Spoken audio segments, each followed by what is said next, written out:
Shalom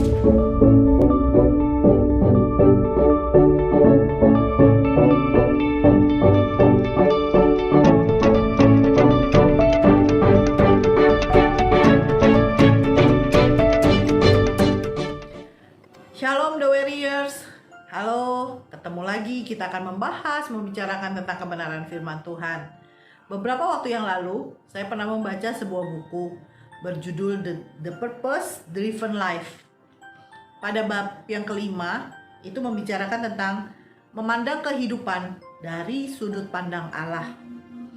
Nah, dari buku ini kita bisa lihat, ada yang memandang kehidupan itu sebagai sebuah pesta. Ada pula yang memandang kehidupan itu sebagai sebuah balapan atau pertandingan. Ada juga yang memandang kehidupan itu sebagai sesuatu yang santai saja, mengalir saja, ikuti saja iramanya gitu. Ada juga yang membicarakan memandang kehidupan itu merupakan proses, yaitu kita jalani kehidupan ini hari demi hari semakin menjadi baik. Nah, Alkitab kita mengajarkan kehidupan itu sebagai apa? Dalam Roma yang ke-12 ayat yang kedua, Alkitab mengajarkan kita tentang kehidupan, pandangan Allah tentang kehidupan itu.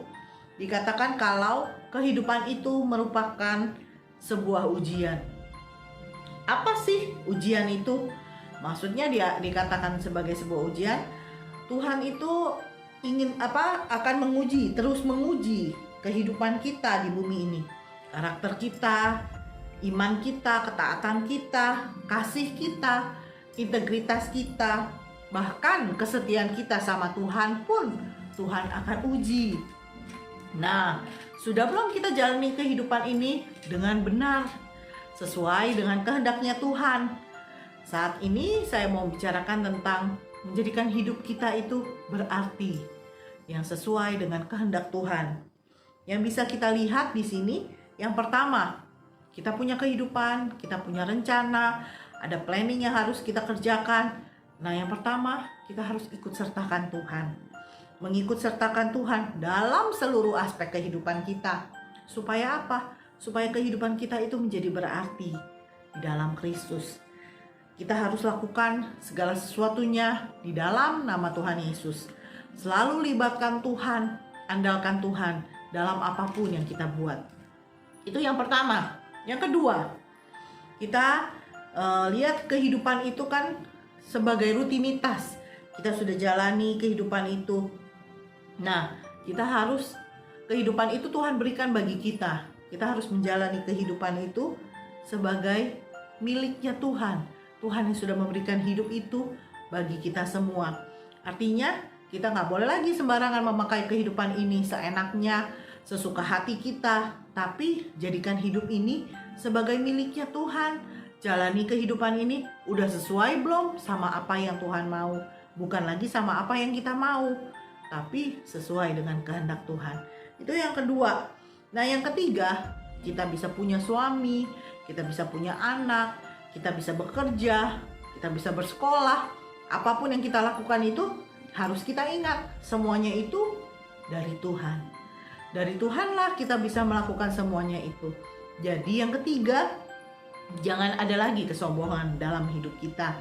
Buang mementingkan diri sendiri, mementingkan ego kita. Kita harus buang itu semua.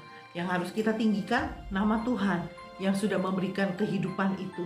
Jadikan kehidupan itu berarti dalam kehidupan kita.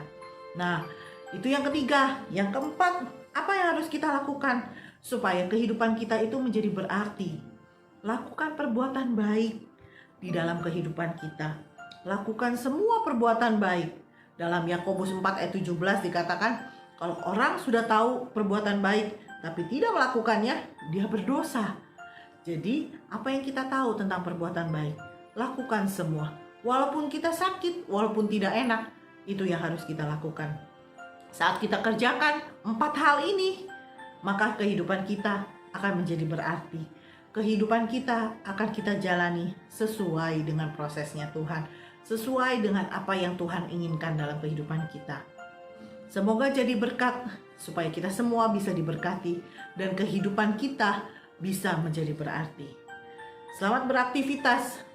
Saya Pastor Silviana. Tuhan Yesus memberkati.